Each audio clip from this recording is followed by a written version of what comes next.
I picked a pretty bad time to take some PTO, huh? Because in the last 4 days when I was away on vacation, a hell of a lot happened. You had Tyler Herro make the All-Star team. Shout out to Boy Wonder. You had Bam Adebayo hit a game-winning buzzer beater versus the Spurs. Of course, you had the craziest trade in NBA history with Luka going to the Lakers. You had Fox going to the Spurs. You had Jimmy Butler turn down yet another team from trading from him. And then right now, as we speak, we're getting more and more information about a potential Kevin Durant trade. Because apparently the Phoenix Suns have no faith that they can get Jimmy Butler because nobody wants Bradley Beal.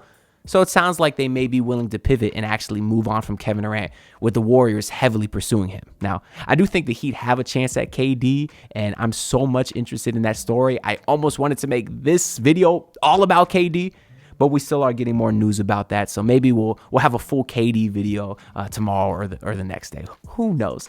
But anyways, I want to start by saying that I had an awesome last week, man. I was in New Mexico with my beautiful girlfriend. We were celebrating our 5-year anniversary.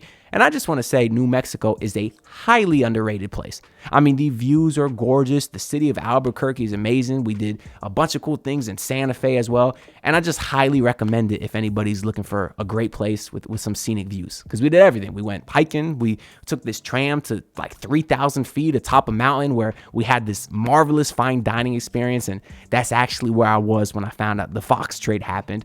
So that did put a little bit of a damper on that night, because now that Fox is off the market, I really don't know what the Heat are going to do. But speaking of the Heat, let's kind of get into them, where actually the Tyler Herro news of him making the All-Star team happened while I was on my flight to New Mexico. And of course, when I land, turn my phone off airplane mode, and that was the first news I see, that Tyler Herro was indeed selected as a reserve to the All-Star game. And that really, really made my day. I'm not going to say I was surprised, because I certainly think that, one, he's worth it. And two, I do believe that the coaches acknowledge that as well, or have acknowledged that this season, because of course the coaches are the ones who vote for the reserves to make the All-Star team. And the reason that I thought Tyler had a real chance is because look at how the opposing teams have been guarding Tyler Herro all season. From the jump, they're double teaming, they're throwing blitzes, they're picking up in full court press. They are literally guarding Tyler Herro like he is Steph Curry. And that is the ultimate sign of respect as a player. And because coaches have been treating him like a star, I did anticipate that he had a good shot of getting voted into the All-Star game. Now, I knew there was some stiff competition, because he was fighting for like 4 reserve spots between like Tyrese Maxey, Tyrese Halliburton, Damian Lillard, Trae Young, Darius Garland. There was a lot of good guards, Cade Cunningham, and only 4 of those guys can make it. And I believe the guys that did get snubbed was LaMelo. We didn't even say him. Trae Young also didn't make it. And those were 2 people that people were very mad at, that did not make the team over Tyler Herro, which is just ridiculous, because, yeah, LaMelo Ball has more points, and like that's basically it. But the efficiency is terrible, and his team stinks, and he can't stay healthy. So Tyler Herro 1,000% should have made the All-Star team over Tyler Herro, and I'm glad that he did. And I feel good for Tyler. Like, the team has been celebrating that, like, a lot the last couple of days. Like, the Heat just posted a video of Bam, like, at the practice just today, like, saying, hey, that's our All-Star over there, like, hyping him up. The Heat also posted the video where they kind of acknowledged it during the first practice after Herro made the All-Star team. They kind of congratulated him, and the whole team was going crazy. You know, they all start cheering, patting him on the back. So it was just an awesome thing to see for Tyler Herro. And truthfully, one of the guys who deserved it the most. When you think about everything that he's gone through since he got to this team, all the people that have been critical of him, including myself. You had Pat Riley call him fragile this past, postseason press conference, and really, really call him out. And to see Tyler Herro respond the way that he did, it's truly amazing. Because this kid because he is a kid. Keep that in mind. He is still a young kid. And to be that young and go through all these trade rumors that he has for the last 5 years, it's been nonstop. That could crush any normal person. But Tyler Herro is not a normal person. He's a very strong individual, not just physically, but mentally. And I have the utmost respect for him for taking that criticism and using it as fuel to better himself. That is truly the sign of a star player. And I'm very excited to see what Tyler Herro can continue to do. Now, I know in his first game versus the Spurs, after he made the All-Star game, he was pretty bad. But the Spurs also got a bad boy by the name of Stephon Castle over there, who is a dog. But of course, the Heat still ended up winning that game off a Bam at a bio buzzer beater. Now, fortunately, I was able to watch most of the game, even though I was away. And I did post my reaction, my live reaction to the shots as a YouTube short. So if y'all want to see me going crazy after Bam's buzzer beater, y'all could check that out. But I don't have a ton of thoughts on the game just because the Heat play on Monday or Tuesday and Wednesday. They got a tough back-to-back coming up. So it'll be interesting to see how things look as we approach the trade deadline, which is just in a couple of days. But yeah, shout out to Tyler Herro, man. He said that he wanted to be in the same conversation as guys like Luka and Ja and Trae Young. And guess what, Tyler Herro? You're not in the same conversation as Luka and Ja and Trae because none of those guys made the All-Star team and you did. So not only are you not in the same conversation, you are better. Luka Doncic just got traded. Tyler Herro is still here. Who would have thought? Seriously, that's insane to think about. Like, the more I sit here and say the words Luka Doncic as a Laker, it doesn't seem real, man. But we can kind of talk about that a little bit. I actually did post one video while I was on vacation. I had to go to the kitchen in my Airbnb and just talk for 15 minutes about the deal because I couldn't sleep. Like, I stayed up till like 2 a.m. in New Mexico, which is like 4 a.m. East Coast time here in Florida.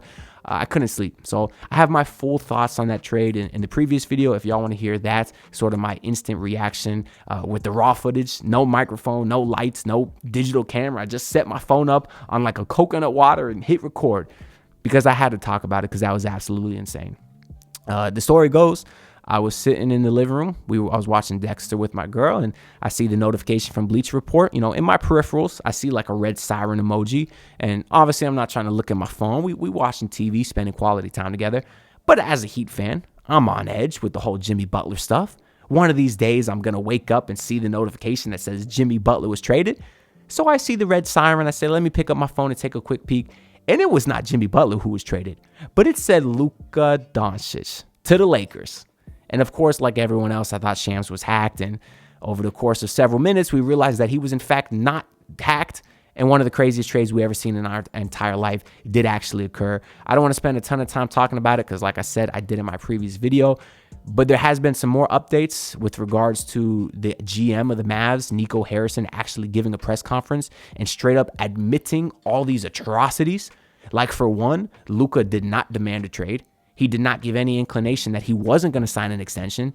And then Nico also admitted that he did not talk with any other teams.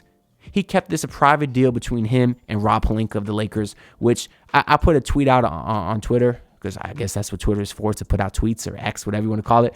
But I said something along the lines of Nico Harrison admitting that he only talked to the Lakers with regards to a Luka Doncic trade is not only something that should piss off the fan base, because I mean, we see the Mavs fan. The Mavs just lost by like 40 points to the Cavs the game after that. But it's something that should be investigated by the league, because as a GM, he did not do his fiduciary duty to the organization. Like, Nico Harrison was out there bragging how nobody knew, they kept this a secret. Like, he's bragging about that. That's not a good thing. When you are trying to trade a star, you need to make it known so you can start a bidding war. And he didn't want to do that. He settled for Anthony Davis, whose body's falling apart at 31 years old, and 1 first-round pick. He didn't even get all the Lakers' assets. He didn't get Austin Reeves. He didn't get the other second-round pick they have. In fact, the Mavs had to send a second-round pick to the Jazz to entice them to take Jalen Hood-Schifino. So this is something I still firmly believe needs investigated, because you can't do business like that.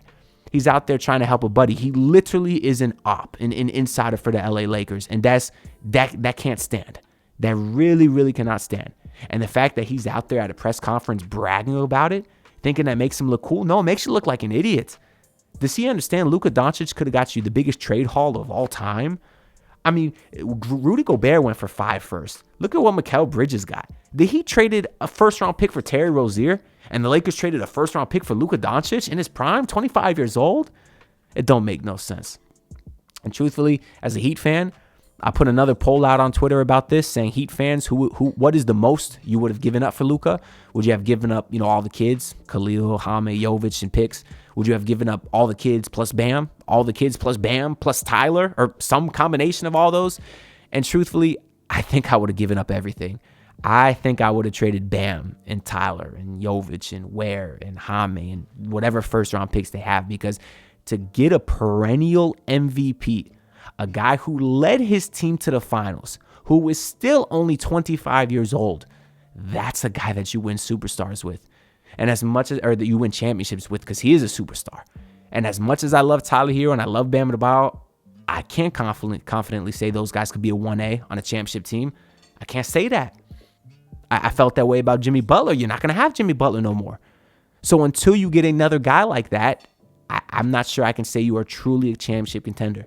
And guys like that don't just fall off trees. There's only a handful of them in the league at a time.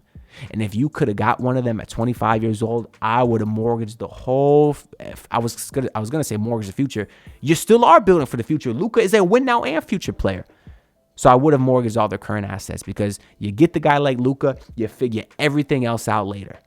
I think that's just how it goes. Guys like Luka don't fall off trees. I don't care about the weight stuff. I don't care about the Heat culture fit that he may or may not have. Don't care. He took his team to the finals last year, carried them. He's dropping 30 points, 15 rebounds, 12 assists a night. Don't care if he's supposedly weighing 270, which he's not, which is ridiculous. It's like the Mavericks are out there trying to slander him just to make their trade look better. No, Luka's going to go to the Lakers. He's going to dominate. The Lakers might not be a great team just because they don't have a lot of other pieces outside of LeBron, who maybe the Lakers are looking to trade too. I said earlier I would trade Jimmy for KD. I trade Jimmy for LeBron too. I'm not going to lie to you. But that's a whole other topic that I also discussed in the last video. But anyways, still an insane trade as we sit here like 2-3 days later now. Can't believe it's real. Needs to be investigated. That's just kind of where I stand. But then, of course, we got another major trade the next day where De'Aaron Fox was sent to the San Antonio Spurs. The Sacramento Kings got Zach LaVine and 3 firsts. And then the Bulls basically got their own first-round pick back from the Spurs. The reason that I think this trade is interesting is, for one, the Spurs are going to be good. I mean, Fox and Wemby, that team is going to dominate for 10, 15 years easily if they stay together. I just think you have a duo that dynamic offensively and defensively, and on paper at least, fits perfectly. I think that team's going to be really scary.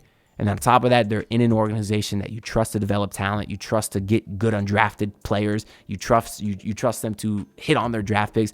I think that team's going to be absolutely awesome for a long time. And it's unfortunate as a Heat fan, because obviously Fox is really the guy that we were kind of keying in on.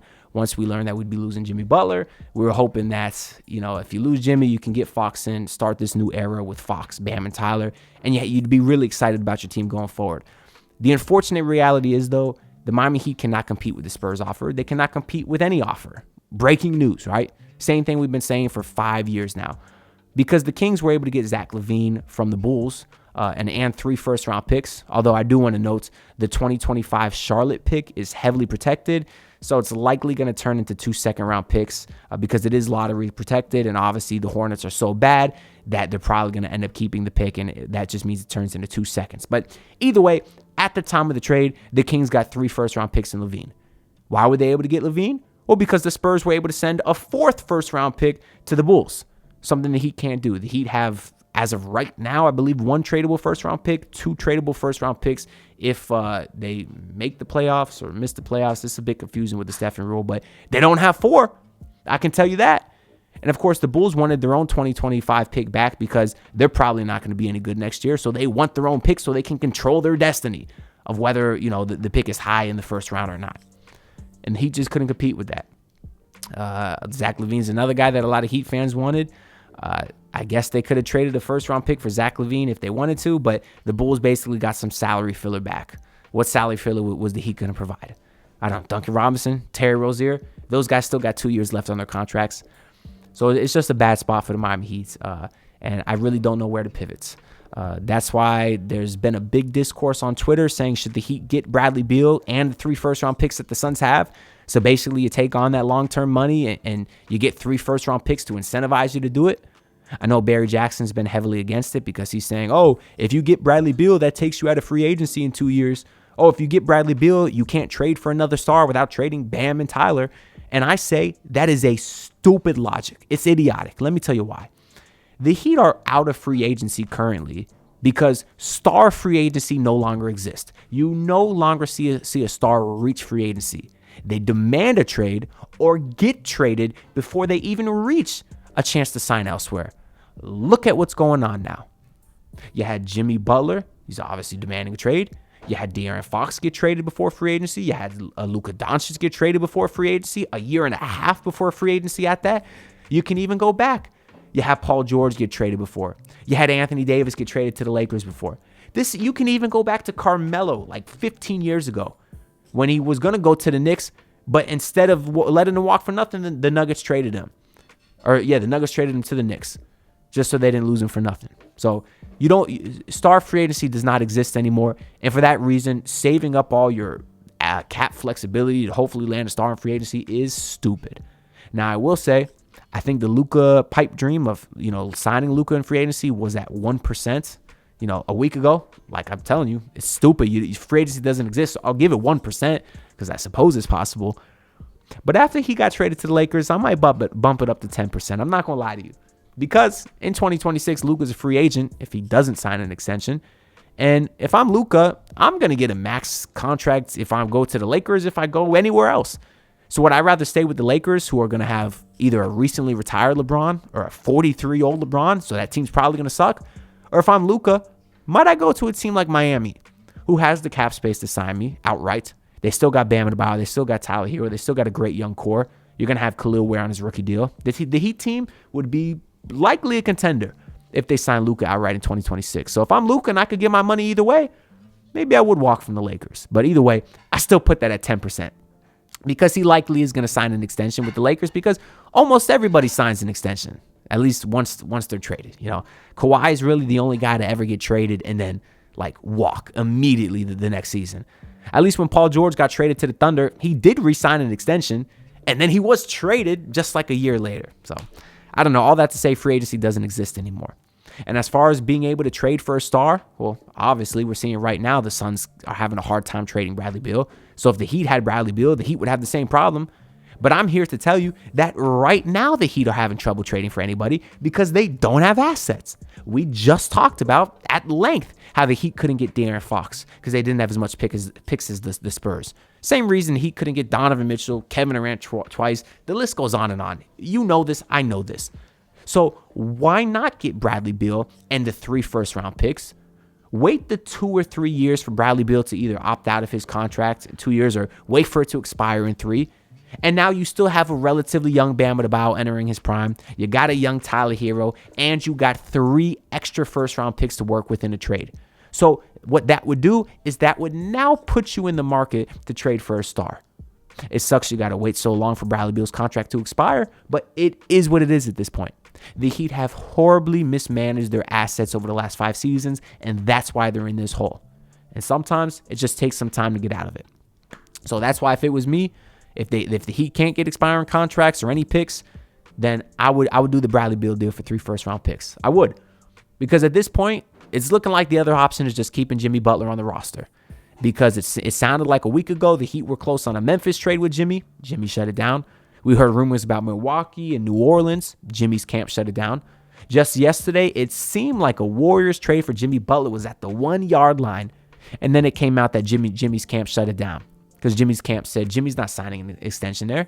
So the Warriors are saying, oh, we're not going to trade for Jimmy if he's going to just opt out of his player option and leave in 3 months. So that's why it got shut down.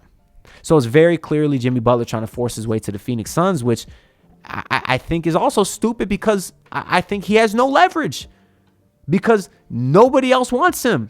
If he keeps shutting down every team and the one team he's trying to force his way to can't trade for him, what are you going to do? But that's not to say that the Heat have leverage, because I also don't think the Heat have leverage because Jimmy Butler could also opt out of his player option at the end of this year. But then guess what? If Jimmy opts out of his player option, he's not going to get his money. What's he going to do? He's going to sign with the Suns for a minimum? Suns are a second apron team. Even if they wanted to offer him the mid-level, which is like $10 million, they can't do that. And even if they could, what's Jimmy going to do? Settle for $10 million? Is he going to go sign with the Brooklyn Nets for max money? No, he's not, because why would the Brooklyn Nets want him? So Jimmy Butler's got no leverage. I think the Heat have no leverage. Worst case scenario, the Heat have Jimmy past Thursday's trade deadline. And then at the end of the season, he opts in. And then we have to do this all over again next season? I truly cannot fathom what would happen if Jimmy is not moved by Thursday. I can't. unless he comes back to play and he's a good sport about it. But it doesn't sound like the team wants him there, rightfully so. I know Barry Jackson said that if the Heat can't move Jimmy, then Adam Silver needs to step in and do what? There's nothing in the CBA to say that the Heat can't keep suspending Jimmy Butler if he doesn't show up. So is that what's going to happen? The Heat are just going to suspend Jimmy Butler the rest of this season, all the next season? I know that sounds ridiculous, but what other option is there? I don't know. Maybe that option is Kevin Durant, as we kind of alluded to at the beginning of this video. Talks are currently ongoing that the Suns may be able to, or may be willing to move him. As a Heat fan, I would 1000% move Jimmy Butler for Kevin Durant if that was possible. You're telling me we could get a lineup of insert point guard there? Well, I guess Tyler Herro. I'd like to get a real point guard this trade deadline, but Tyler Herro, Duncan Robinson, KD, Bam Adebayo, Khalil Ware. That's a championship contender. I'm sorry. Kevin Durant, I don't care if he's 36. He's in the midst of an amazing season, and I think any team that he's on could be a contender. He is one of those guys. He is the definition of a superstar, and I still think he has enough left in the tank at least for 1 or 2 more years. So I would absolutely do that trade if it's available. But right now, the fate of the league is in Bradley Beal's hands, because if he accepts a no-trade clause and there's another team that's potentially willing to take him on, then there's some things that could be in the works. I could see the Suns attaching a first or 2 to Bradley Beal, and I could see Milwaukee accepting that, sending us over Chris Middleton, Bobby Portis, of course. Those guys will be expiring contracts next year, and that's been one of the most rumored about deals. But we'll see. It's going to be a very, very interesting 3 days. I mean, I'm recording this Monday night, and the trade deadline is on Thursday. So we'll see what happens. The Heat have 2 games in between today and the trade deadline on Thursday. Of course, I'll be coming to y'all with all the news, so make sure y'all subscribe so you don't miss it. Leave a like, comment. I'll be reading everyone's thoughts down below. I'm glad to be back home, and I'll see y'all in the next one. Peace out. Look, pull up in your city, tryna get that dead face. Do it on my own, I don't need no dead weight. Had to kill him off, yeah, I need a head space. You know this homegrown bitch don't offend me.